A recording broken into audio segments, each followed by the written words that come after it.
Resources are placeholders assigned to devices that don't require a user, like lobby phones, loudspeakers, or paging devices.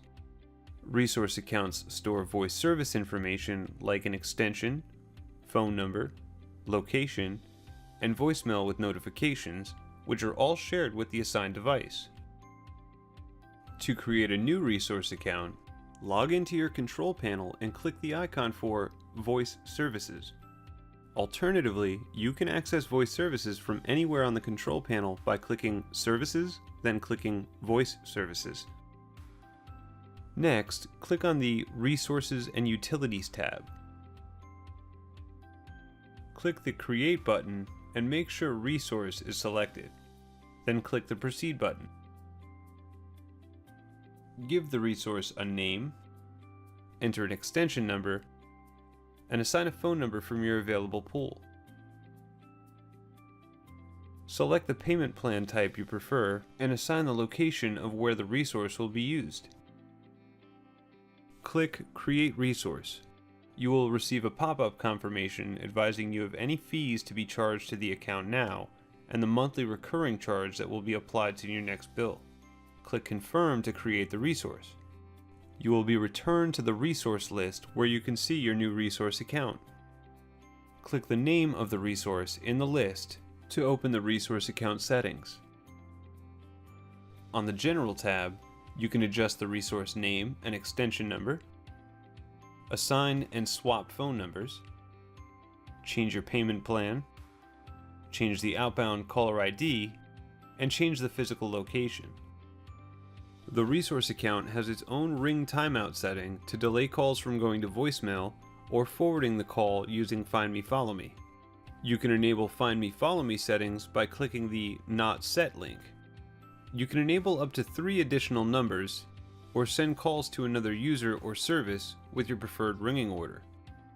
Sequentially, we'll ring the numbers below in the order seen, and simultaneously we'll ring all numbers at the same time, allowing you to adjust a separate timeout option in case you are forwarding calls to a different carrier with a short ring time.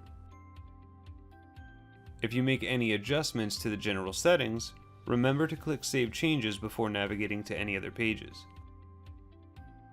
The Voicemail tab holds your configuration options for voicemail messaging and notifications.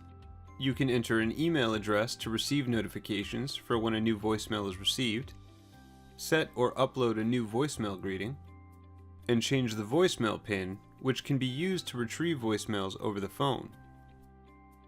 You can enable or disable the auto-deletion of voicemails received to this resource, and enable or disable voicemail transcription, which is sent with the email notification. Enable or disable the notification options as you desire, turning all notifications on or off, including a voicemail file, deleting voicemail files when a notification is sent, sending SMS text notifications, and finally marking voicemail as read after notifications are successfully sent. The Devices tab allows you to see any devices currently assigned to the resource account and allows you to assign a new device. Click Assign New to open the assignment options. Select an available device you'd like to assign to this resource account. All unassigned devices will be available for selection in the drop-down list. Make sure the emergency E911 address is current for the device, and confirm you've read the E911 policy and limitations. Click Assign Device when you're finished. When you return to the Device tab, you will see the assigned device ready to be used with the resource account. You can click Edit to go back to the assignment options and assign a different device, or click Unassign if you wish to remove the device from the resource.